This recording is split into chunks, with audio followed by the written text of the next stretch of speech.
Muy bien. Entonces, de nada, Catherine. Muy bien, vamos a dar comienzo, jóvenes, con la guía 13. En el caso de la guía 13, son dos partes, ¿verdad? Primero es la continuación al ver el encéfalo, vemos cómo está organizada la corteza cerebral funcionalmente, porque ayer vimos cómo se divide a través de surcos y fisuras, se divide en lóbulos y en giros, ¿verdad? Eso fue lo que vimos ayer. Pero en esta ocasión vamos a ver, de acuerdo a la función, cómo se divide el cerebro en áreas sensitivas, en áreas motoras y en áreas de asociación. Entonces ustedes recuerdan, ¿verdad?, que hay información sensitiva que va desde afuera hacia el sistema nervioso central, es decir, la médula espinal y el cerebro. Entonces, la información que se recibe, permítanme, la información que se recibe llega hacia determinadas zonas de la corteza.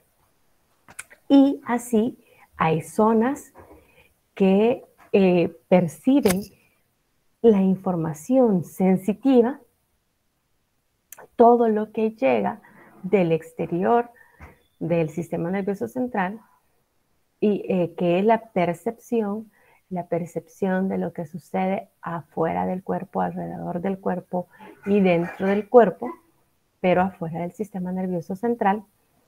Y luego tenemos las porciones motoras, que acuérdense que la función del sistema nervioso, las funciones del sistema nervioso van en ese camino, ¿verdad? Primero la sensitiva, es decir, la sensación, la percepción del estímulo, del problema, etc. Luego va la integración, que es el hecho de asociar todas esas sensaciones, evaluarlas, y luego va lo motor, que es la respuesta, ¿verdad?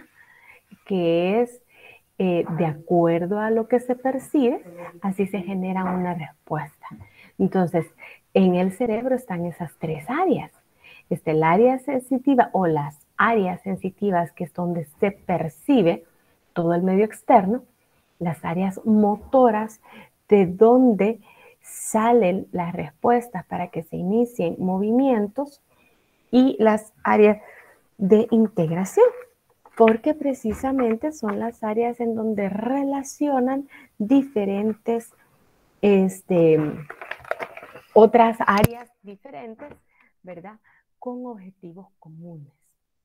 Entonces, así es como se organiza, por así decirlo, ¿verdad?, el cerebro. Entonces, demos inicio a lo que son las áreas sensitivas, ¿verdad?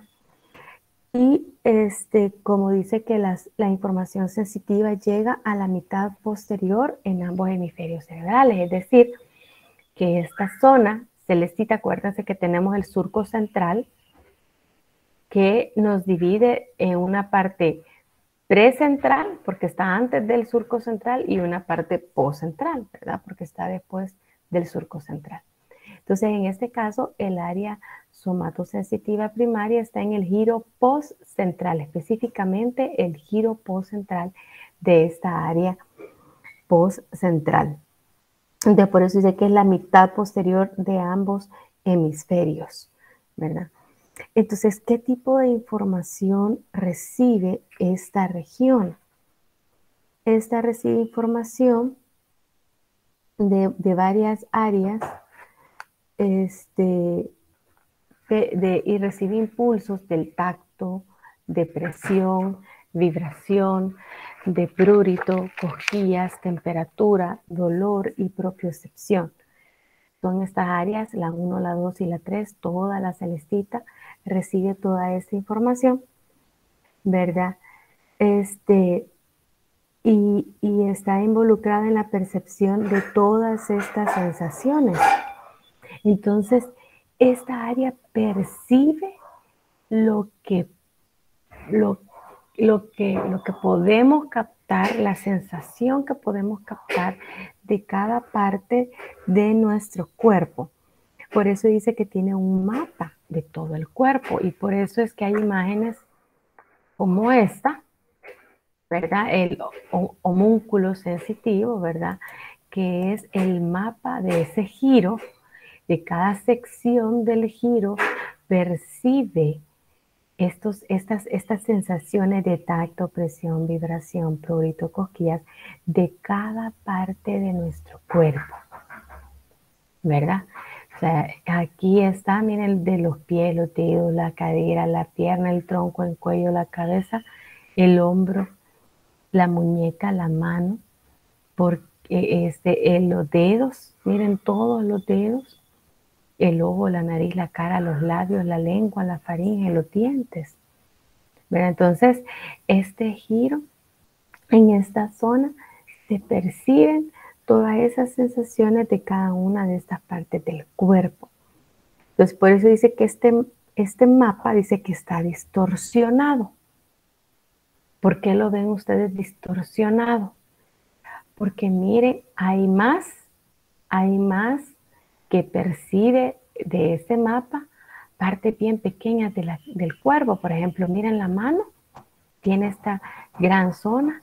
Miren los sentidos, ¿verdad? Y la lengua. Entonces, y ven que es mucho más grande que todo lo demás del cuerpo. Hombro, cuello, cabeza, tronco, cadera, pierna, pie.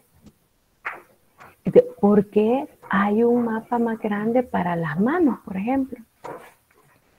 Es, ¿verdad? Porque en estas partes del cuerpo, ¿verdad? Sin duda, percibimos más sensaciones, ¿verdad? De hecho, ustedes se hacen un pequeño golpecito en la punta del dedo y les duele más, del dedo de la mano, y les duele más que el que se golpea en la pierna. Un golpe duro, ¿verdad? O sea, tenemos mucha más sensibilidad, percibimos mucho más de la mano, de los sentidos, que de todo lo demás del cuerpo, ¿verdad? Entonces, eso es lo que se llama el homúnculo sensitivo. Y debido a todo este mapa, nosotros podemos saber exactamente, aunque estemos sentados, aunque no lo veamos, pero sabemos en dónde nos pica el mosquito. ¿Verdad? Ya sea de la espalda, ya sea de las piernas, ya sea del pie, aunque no veamos el mosquito, sabemos en dónde nos picó. Por este mapa. Y aquí vemos también, ¿verdad? Que hay mucha más espacio hay mucho más importancia lo que percibimos con los sentidos y las manos que lo demás del cuerpo, ¿verdad? Aunque en todo hay percepción, en todo hay información sensitiva que llega a este giro de todo nuestro cuerpo, pero hay mucho más cantidad de neuronas y determinaciones sensitivas en las manos y en los sentidos. Y es posible, lógico, por todo lo que percibimos a través de ellos. Muy bien. Pero hay otras áreas sensitivas también, ¿verdad? Que también tienen que ver con la información que captamos a través de los sentidos. Tenemos el área visual primaria, que es esta esquinita del lóbulo occipital, ¿verdad? La número 17, el área visual primaria, que es ahí donde se recibe la información visual y está vinculada con la percepción visual. Y de hecho también por eso se asocia muchas veces el dolor en la parte posterior e inferior del cráneo cuando hay problemas visuales. Porque lo que percibimos con los ojos del nervio ocular llega a esa área visual primaria. Luego tenemos el área 41 y 42, que es esta, que es el área auditiva primaria. Ya está en la parte superior del lóbulo temporal, cerca del surco lateral, y esta recibe información sobre el sonido y lo que percibimos con los oídos. Luego está el área 43, que es esta de aquí arriba, que es el área gustativa primaria, ¿verdad? Que recibe la información sobre el gusto y permite percibir y discriminar los diferentes sabores. Luego tenemos el área olfativa primaria. El área olfativa primaria está para las tres áreas que acabamos de ver, la 17, la 41, 42 y la 43.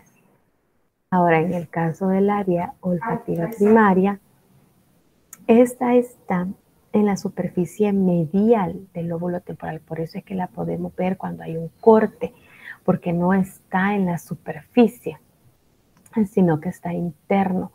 Aquí es el área 28, ¿se recuerdan? Está asociado al sistema límbico, ¿verdad?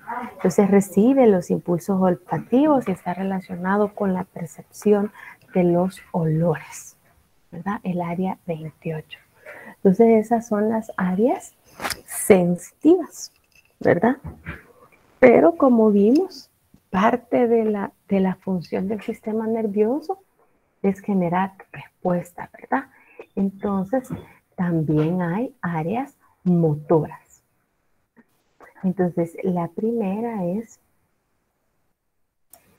el área motora primaria.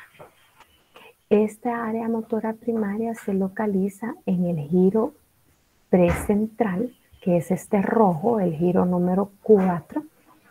Y ahí tenemos también un mapa, que sería el homúnculo motor, ¿verdad? ¿Eso qué quiere decir, verdad? Que cada zona de ese giro envía impulsos motores a cada parte de nuestro cuerpo, ¿verdad? Igual hay una zona que lleva impulso para el movimiento de los dedos de los pies, los tobillos, la rodilla, la cadera, el tronco, el hombro, la muñeca.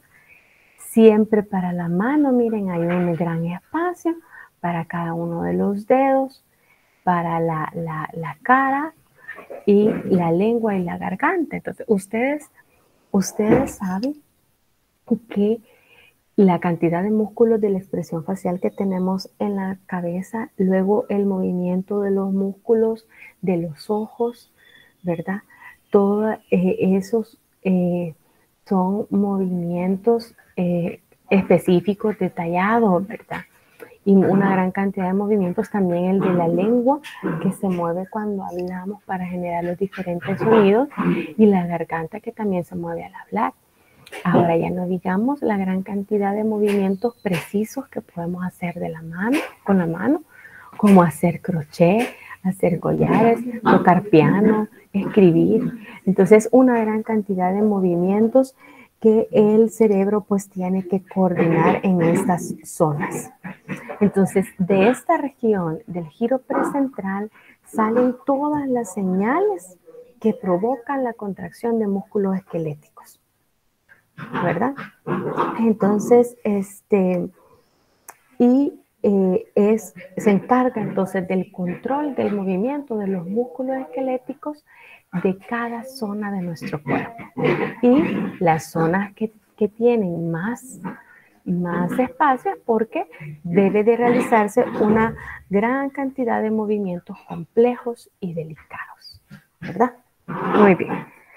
Ahora, en la otra área motora es el área del lenguaje de Broca, el área 44 y 45, que la tenemos aquí. Permítanme, ahorita ese cursor no es el mío, que esto se puso el área del lenguaje de Broca. Dios, quiero ver. El área de lenguaje de Broca está localizado en el lóbulo frontal cerca del surco cerebral lateral, ¿verdad? El que vemos acá, 44 y 45. Entonces, esta área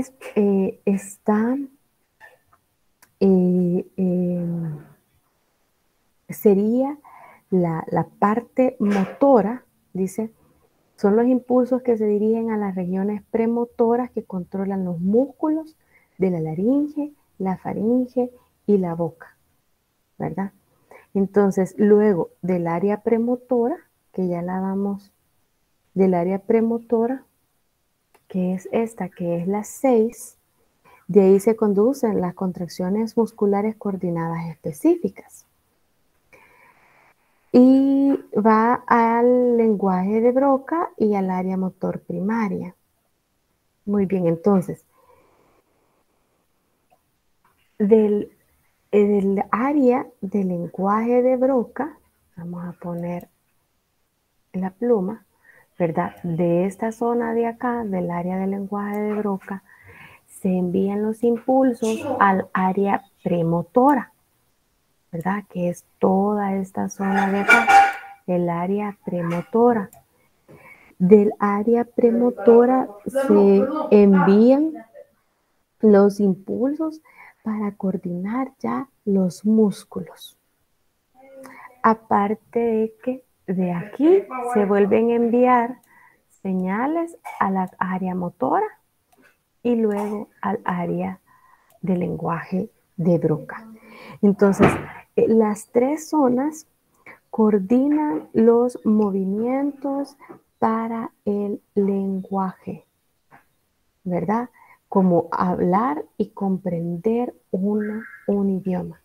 Y ya vamos a ver cómo aparte de esas áreas se necesitan de áreas de asociación, ¿vale? Porque aprender un idioma es algo complejo, ¿verdad? Y si comprendemos el idioma, pensamos como el idioma y hablamos como ese idioma, ¿verdad? Entonces, por eso se requiere de una gran coordinación dentro del cerebro, ¿verdad? Pero el caso específico del área del lenguaje de Broca es un punto importante en la dirección de los impulsos para el movimiento de los músculos que intervienen en el habla.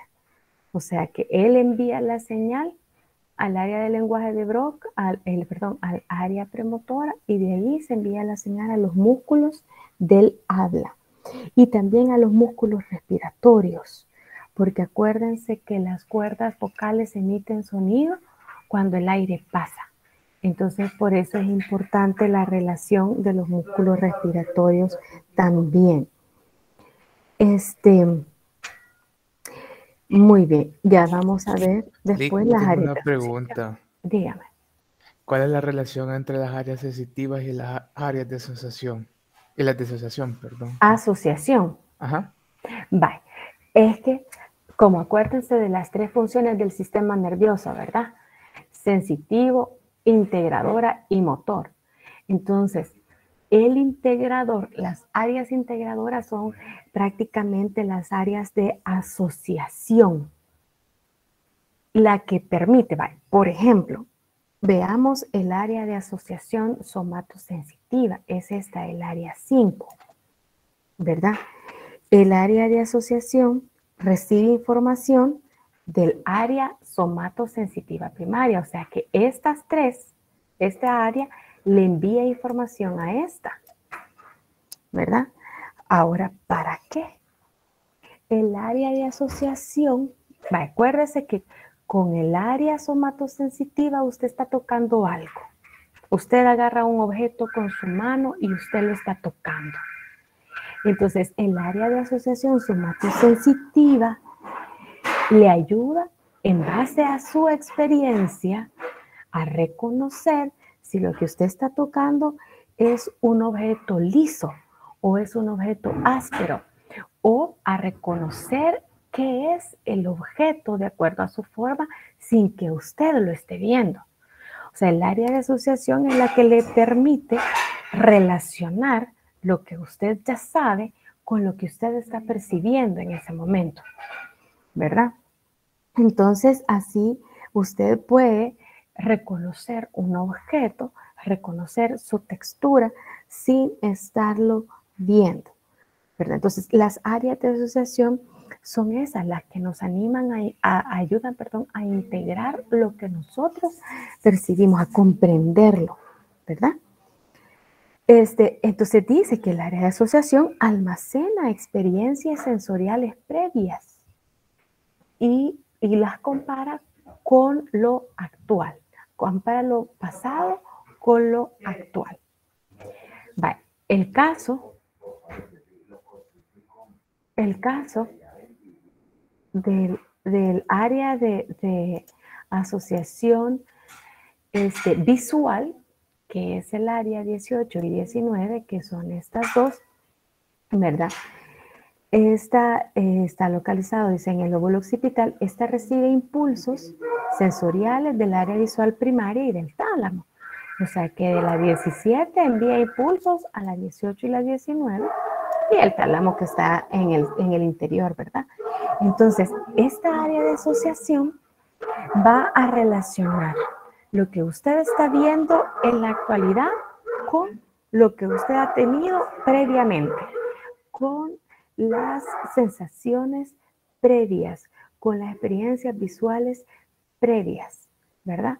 Entonces usted así aprende a reconocer los objetos, ¿verdad? Entonces, las áreas de asociación son las que ayudan a integrar lo que percibe nuestro cuerpo, ¿verdad? Ahora tenemos el área de reconocimiento facial. El área de reconocimiento facial son el área 20, 21, que son estas dos, y el área dice 37, que es esta. Ese es el área de reconocimiento facial. Dígame. ¿Será que las personas que a veces no pueden articular algunas palabras, será que tiene que ver el área del lenguaje de Broca o será por problemas que ellos tienen como a veces dicen que es la lengua pegada? Es que depende, porque ya vamos a ver en el área de Wernicke, que es esta, la 22, la 39 y la 40, ¿verdad? Pasemos a esa área que usted la menciona. Esta es el área posterior del lenguaje, ¿verdad? Es el área 22, dice, y posiblemente ya le voy a decir, el área 22 dice la 39 y la 40. Este es el área de Wernicke, ¿verdad? Esta interpreta el significado del habla y reconoce las palabras pronunciadas. Y se activa, dice, cuando las palabras se traducen en pensamientos. Entonces, el área del lenguaje de Broca nos ayuda a controlar los movimientos de los músculos para que movamos la boca, la laringe y los músculos de la respiración para que hablemos. Pero el área de Wernicke nos ayuda a comprender lo que hablamos, a saber lo que estamos diciendo, a ordenar de manera correcta las oraciones, ¿verdad? Porque es la que asocia el significado de las palabras con lo que estamos diciendo. Y también dice que le ayuda a darle emoción a lo que estamos hablando, ¿verdad? Que ya sea enojo, ya sea alegría. ¿Qué sucede si tenemos afectada el área de Wernicke? La gente habla y habla y habla, pero no hablan con sentido. O sea, dicen una cosa y dicen otra, ¿verdad? Entonces no hablan con sentido, no pueden expresar una oración lógica, no pueden expresarse porque el área de Wernicke está afectada. Ahora, lo que usted menciona, que si la lengua está pegada, eso es un problema, sí, de la boca, que hace que la persona no pronuncie bien ciertas letras, como la R. Pero sería diferente en este caso, ¿verdad? Entonces, ustedes ven que el área de Wernicke trabaja junto con el área del lenguaje de Broca, ¿verdad? Para que nosotros pues nos comuniquemos de manera adecuada. Luego nos habíamos quedado en el área de reconocimiento facial, que ésta recibe impulsos nerviosos del área de asociación visual y almacena información sobre los rostros y nos permite reconocer a los individuos por su cara. Ay, es que yo te había visto. O la expresión, su rostro me parece familiar, ¿verdad? Es porque hay un área de nuestro cerebro que almacena esa información. Luego está el área de asociación auditiva, que es el área 22, ¿verdad? Que permite reconocer los sonidos, como los del lenguaje, la música y los ruidos, ¿verdad? Está relacionada con el área de Wernicke porque ayuda a comprender lo que escuchamos, ¿verdad? Ahora está la corteza órbitofrontal. La corteza, no sé, que es el área, no, cómo no, es esta, el área 11, que recibe impulsos sensitivos del área olfatoria primaria. Entonces, esta área permite identificar los olores y distinguir entre ellos, ¿verdad? Ahora, hay otras áreas, por ejemplo, el área de integración común, que es la 5, la 7, la 39 y la 40, ¿verdad? Estamos hablando de toda esta área. Es un área, dice, de integración común, que está rodeada por las áreas de asociación somatosensitiva, visual y auditiva y recibe impulsos de estas áreas del tálamo y de otras partes del tronco, las interpreta y las integra, ¿verdad? Dice que esta permite la formación de los pensamientos según los diferentes estímulos sensoriales, ¿verdad? También está la corteza prefrontal, el área de asociación frontal, que sería la 9, la 10, la 11 y la 12, que es todo esto, la 9, la 10, la 11 y la 12, y entonces dice que esa área presenta numerosas conexiones con otras áreas de la corteza cerebral, el tálamo, el hipotálamo, el sistema límbico. Y esta parte de la corteza se relaciona con el desarrollo de la personalidad, el intelecto, las habilidades complejas de aprendizaje, ¿verdad? El razonamiento, la conciencia, el humor. Dice que cuando alguien recibe lesiones en esta zona se vuelve ruda, desconsiderada, malhumorada, incapaz de aceptar ayuda. Luego está el área premotora, que es la 6, ya habíamos hablado de esta área, ¿verdad? Cómo trabaja junto con el área,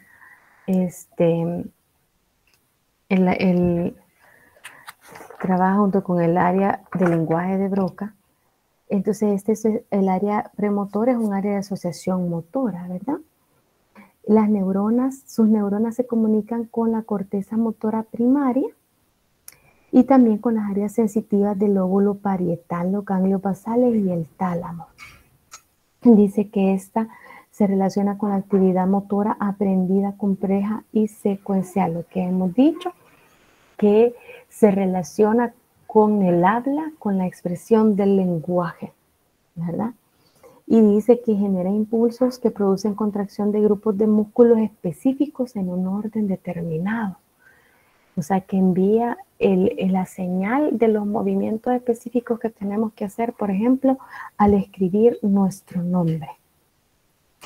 Y el área 8, que sería esta, dice que es el área del campo ocular frontal, que a veces está incluida en el área premotora y controla los movimientos de seguimiento voluntario del ojo, ¿verdad? Es decir, que mientras leemos el ojo se va moviendo, entonces controla ese tipo de movimientos.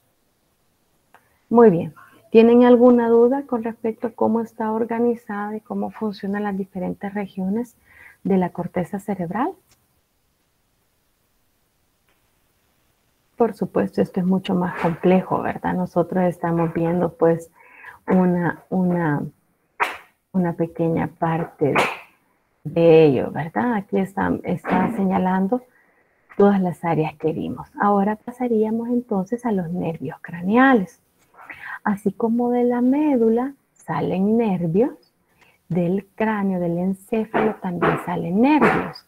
Y ya vimos en el tronco del encéfalo, ya vimos en qué parte del tronco está asociado con núcleos de nervios craneales. Entonces, ¿qué es lo que tenemos que destacar de cada nervio? ¿Qué es lo que tienen ustedes que estudiar?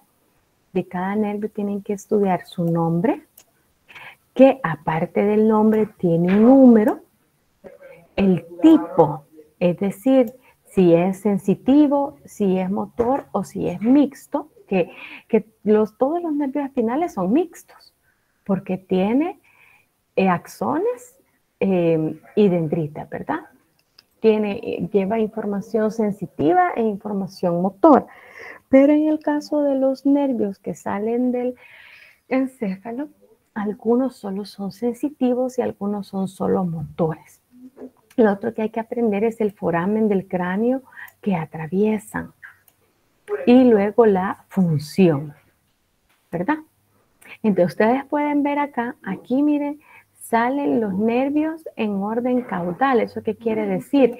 Vienen de arriba hacia abajo, ¿verdad?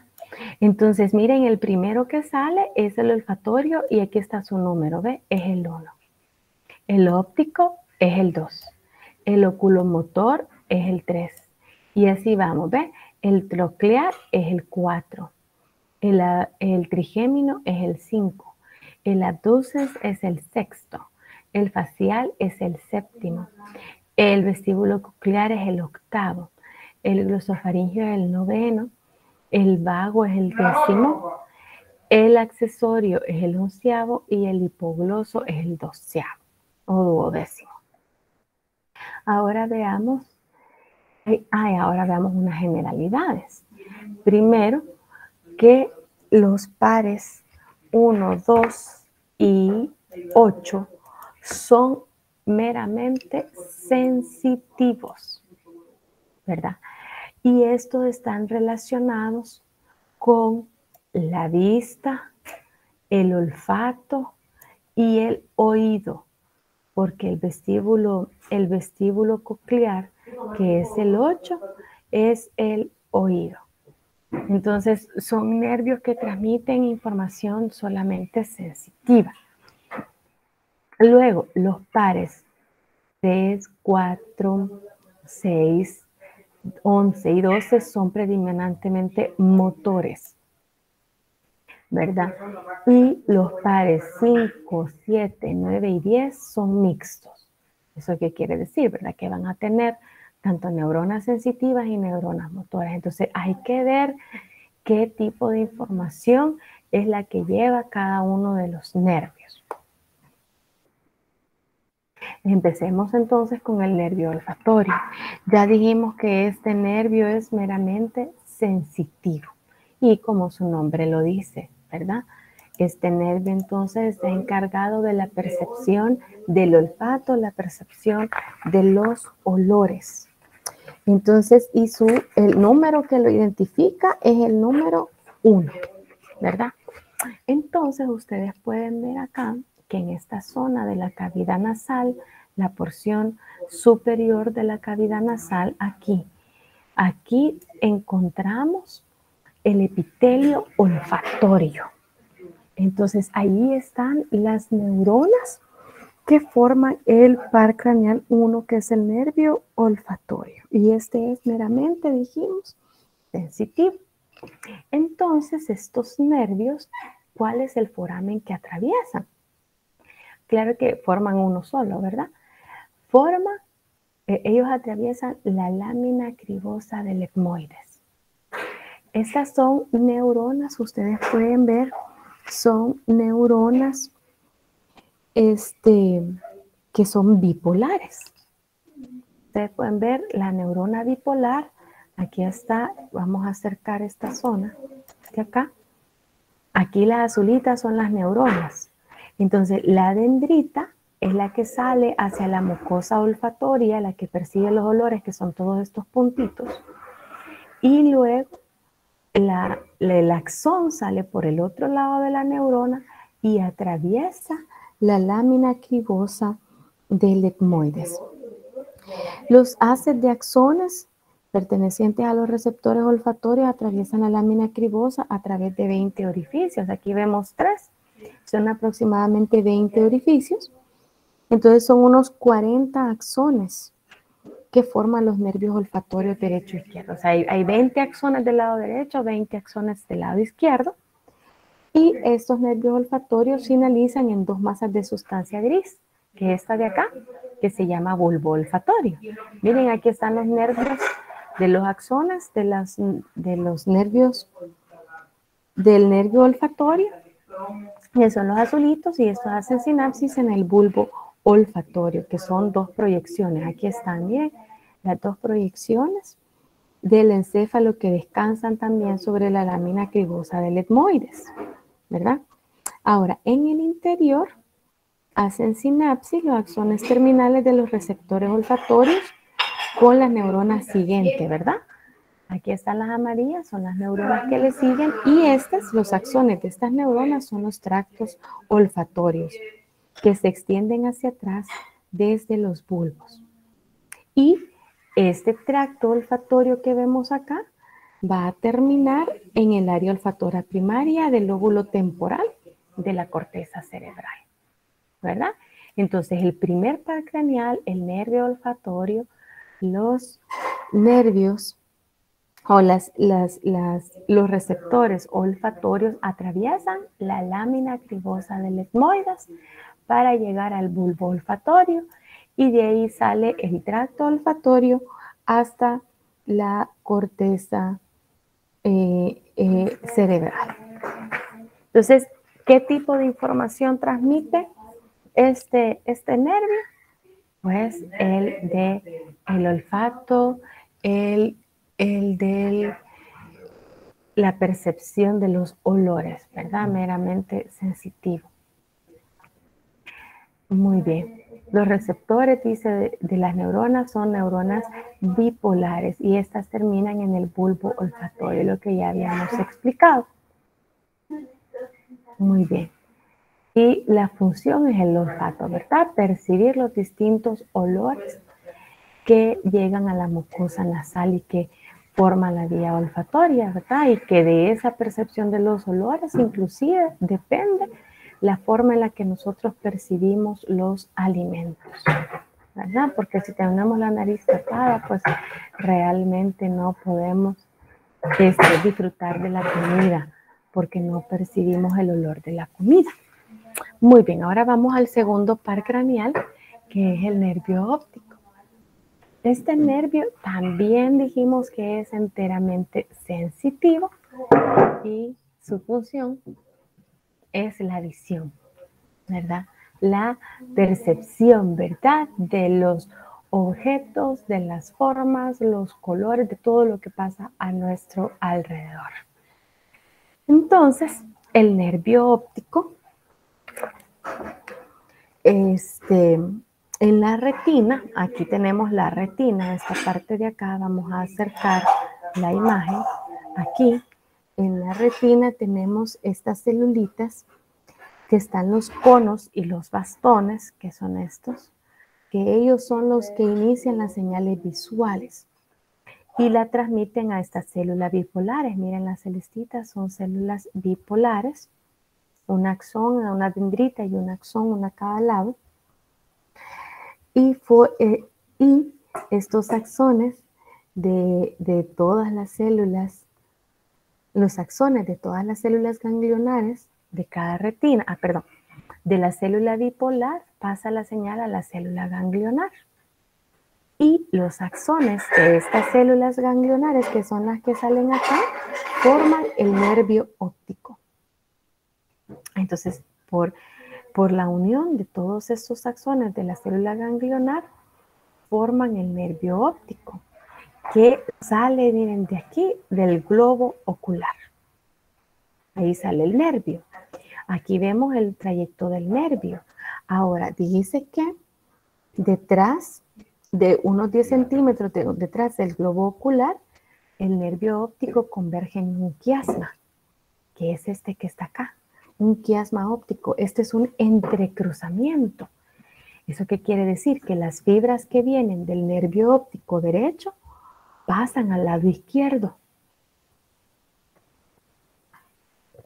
Y las fibras que vienen del ojo izquierdo pasan al lado derecho.